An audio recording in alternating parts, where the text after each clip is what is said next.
में आशुतोष, अब की ताजा तस्वीरें दिखाइए।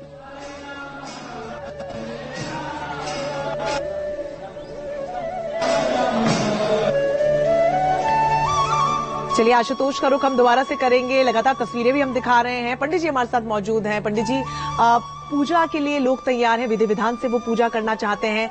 कोई खास उपाय, खास तरीका इस वक्त आप हमारे दर्शकों को बताना चाहें, क्योंकि अभी भी थोड़ा समय बचा है। जी देखिए, भगवान को सबसे पहले दिव्य तुलसी का आसन प्रदान करें और इससे पहले भगवान के लिए सबसे पहले गणेश जी का स्मरण करते हुए मेरे ठाकुर जी का ध्यान करें और भगवान को सबसे पहले जल अर्पित करें। इसके बाद भगवान को फिर पंचामृत से या फिर दूध से, इसके बाद फिर जल, फिर दही से, फिर महाराज घी से, फिर शहद से, फिर शक्कर से, बूरा से और भगवान का दिव्य स्नान कराएं। फिर पंचामृत बनाकर दिव्य भगवान का स्नान कराएं। और अगर मंत्र याद है तो बहुत अच्छी बात है। पंचामृतम मया नीतम पयोदधिघृतम मधु शर्करा च समायुक्तम स्नानार्थम प्रतिगृह्यताम।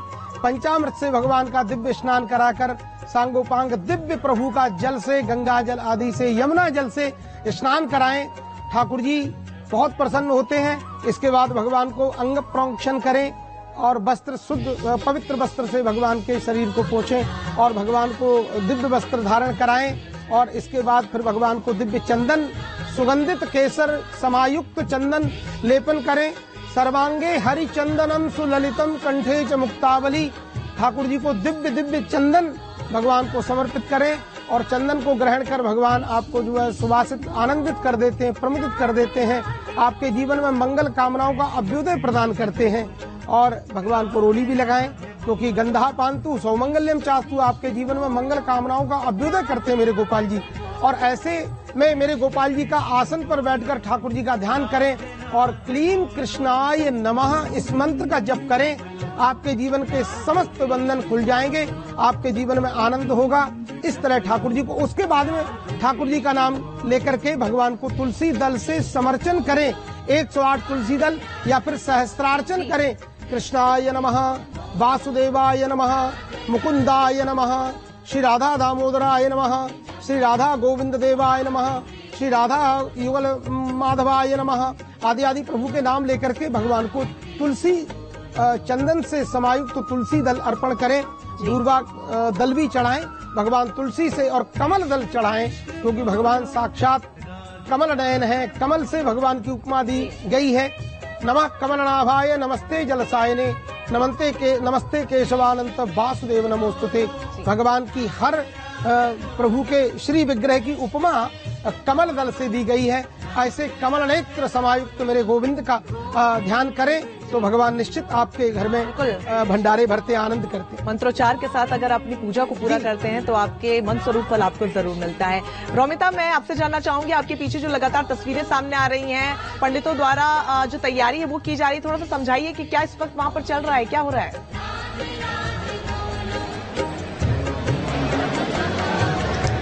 बिल्कुल रंजना, देखिए आखिरी के कुछ मिनट अब बचे हुए हैं और यहाँ पर सीधे आपको तैयारियां दिखाती हूँ कि इस वक्त क्या हो रहा है। देखिए आप जो यहाँ पर विग्रह है उसके सामने पुष्पांजलि अर्पित कर दी गई है, गणेश पूजा पूरी हो गई है और नवग्रह पूजा भी हो चुकी है। अब इंतजार किया जा रहा है बस 12 बजने का। इसके बाद यहाँ पर रजत कमल लाया जाएगा और उस रजत कमल से भगवान श्री कृष्ण का जो बाल स्वरूप है वो प्रकटतम होगा। और यही एक जो मेन विधि है वो यहाँ पर की जाती है, जिसे हम कहते हैं कि बाल कृष्ण का जन्म हो गया है। उसके बाद सभी जो श्रद्धालु यहाँ पर मौजूद हैं वो उनके दर्शन करते हैं। पंडितों द्वारा मंत्रोच्चार के साथ विधि विधान से पूजा अर्चना की जाती है भगवान के बाल स्वरूप की। और उसके बाद सोहर गाया जाता है। सोहर गाने की जो परंपरा है वो राम के जन्मोत्सव पर भी हुई थी और श्री कृष्ण के जन्मोत्सव पर भी हुई थी। और वैसे भी अगर हम मानव रूप में जन्म लेने वाले बच्चों की बात करें तो वहाँ पर भी ये एक परंपरा है। और देखिए अभी फिलहाल देखिए जो रजत कमल है उसके आने से पहले शायद एक बार पट को बंद भी किया जाएगा। यहाँ पर पर्दा लगाने की तैयारी भी फिलहाल की जा रही है और उसके बाद यहाँ पर रजत कमल लाया जाएगा। तो अब कुछ ही मिनटों का इंतजार है। तो यहाँ पर सोहर गाया जाएगा और उसके बाद जो सबसे ज्यादा महत्वपूर्ण आज कृष्ण जन्मोत्सव पर होने वाला है वो होने वाला है जो अभिषेक यहाँ पर होगा। भगवान का जन्म अभिषेक प्रथम जो स्वर्ण मंडित रजत कामधेनु आप देख रहे हैं तस्वीरों में उनसे होगा, क्योंकि 12 बजे के बाद ही शुरू होता है। इसके बाद भगवान रजत कमल पर विराजमान होकर दूध, दही, शहद के साथ दिव्य औषधियां भी उसमें होती हैं, वनस्पति भी होती हैं, जिससे भगवान श्री कृष्ण के बाल स्वरूप का अभिषेक किया जाता है। और ये सबसे ज्यादा खास इसलिए होता है क्योंकि भगवान को ये सारी चीजें बहुत ज्यादा प्रिय हैं और आज उनकी हर प्रिय चीज को उनके पास रखने का प्रयास किया जाता है। चाहे कामधेनु की बात कर ली जाए या भगवान श्री कृष्ण की बांसुरी की बात कर ली जाए, जिसको लेकर पुराणों में ये प्रसंग भी मिलता है कि जब श्री कृष्ण ने धरती पर जन्म लिया था तब भगवान शिव खुद उनके दर्शन के लिए आए थे और उन्होंने अपने हाथ से एक बांसुरी तैयार की थी।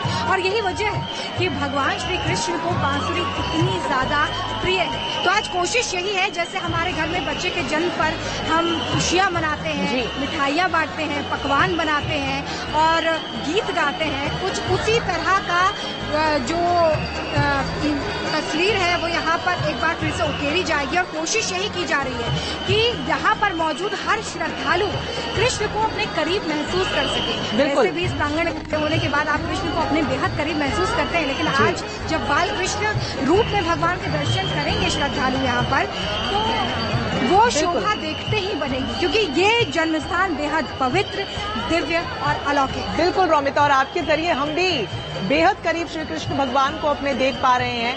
आप बनी रही हमारे साथ। पंडित जी, जैसा कि मैं सहयोगी रोमिता बता रही कि कुछ ही देर में वहां पर पर्दा लग जाएगा, इस पूरी प्रक्रिया को समझाइए कि उसके बाद क्या होगा और पर्दा लगने का अर्थ क्या होता है। पर्दा, कोई भी भगवान का श्रृंगार जब होता है तो सबके सामने ओपन नहीं होना चाहिए। किसी का भी श्रृंगार भी गुप्त होता है। तो हमारी माताएं मैंने जैसे करती, तो ऐसे मेरे गोपाल जी का स्नान होगा, तो उसके बाद जब भगवान का महाअभिषेक होगा तो उसमें मुझे लगता है कि दर्शन कराया जाएगा। तो उसमें क्योंकि मंत्रोच्चारण के साथ भगवान का दिव्य स्नान होगा और मुझे लगता है कि 2 ही मिनट बचे हुए हैं और 2 मिनट के अंदर भगवान का दिव्य अभिषेक होगा, तो उसमें मंत्रोच्चारण होगा और मंत्रोच्चारण हम भी आपके साथ करेंगे।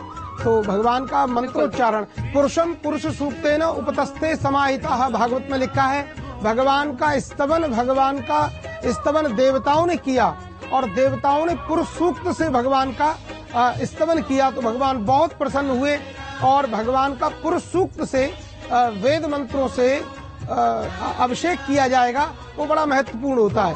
तो ऐसे अभिषेक को आप श्रवण करते हैं यदि हमारे न्यूज नेशन के माध्यम से, तो आपको भगवान को स्नान कराने का ही दिव्य पुण्य फल प्राप्त होता है, ऐसा शास्त्रों का लेख है। तो आपका जीवन धन्य है कि आप न्यूज नेशन से जुड़े हुए हैं और न्यूज नेशन के माध्यम से आप साक्षात अमृत बिहारी, साक्षात बांके बिहारी का दर्शन रंजना जी के माध्यम से कर रहे हैं और हम आपको दिव्य मंत्रोच्चारण करेंगे क्योंकि समय हो ही चुका है। बिल्कुल। तो ऐसे प्रभु का दर्शन करके अपने नेत्रों को पवित्र करिए।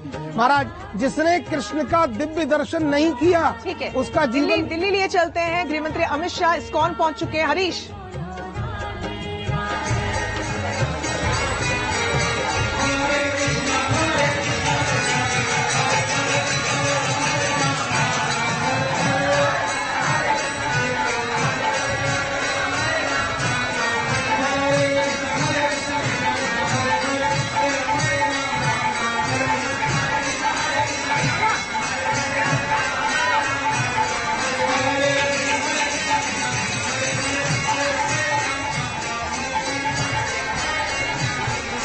तो 2 तस्वीरें हम आपको दिखा रहे हैं, जहां पर पहली तस्वीर तो सीधी तस्वीर मथुरा से हम लगातार आपको दिखा रहे हैं, जहां पर पर्दा लगा दिया गया और पंडित जी ने बताया कि वहां पर श्रृंगार होगा और उसी की तैयारी। और दूसरी तस्वीर हम आपको दिखा रहे हैं दिल्ली के इस्कॉन मंदिर से, जहां पर जैसा कि सहयोगी हरीजा कह रहे थे कि अमित शाह पहुंचने वाले और वो पहुंच चुके हैं। और ये देखिए यहाँ पर पूजा को लेकर पूरी जो प्रक्रिया, पंडित जी अगर आप ज्यादा बेहतर तरीके से समझा पाए। देखिए, इस समय अमित शाह जी हमारे देश के जाने माने ख्यातिवान व्यक्ति हैं और वो इस समय भगवान का चरणामृत ले रहे हैं। अकाल मृत्यु हरणम सर्व व्याधि विनाशनम विष्णु पादोदकम पीत्वा पुनर्जन्म विद्यते। जीवन में व्यक्ति यदि भगवान के दिव्य मंदिर में जाकर के चरणामृत ग्रहण करता है तो उसका जीवन कृतकृत्य में वात्मानम भगवान पारदर्शना, उसका जीवन धन्य हो जाता है और उसका कभी एक्सीडेंट नहीं होता है और उसके जीवन में कभी हानि नहीं होती है, कभी व्याधि नहीं आती है, क्योंकि गोविंद का चरणामृत जिसने एक बार जीवन में मन से पी लिया तो उसको यमदूतों का कभी दर्शन नहीं होता है, भगवान के दूतों का दर्शन होता है और भगवान की दिव्य अमृतमयी आनंदमयी कृपा उनके ऊपर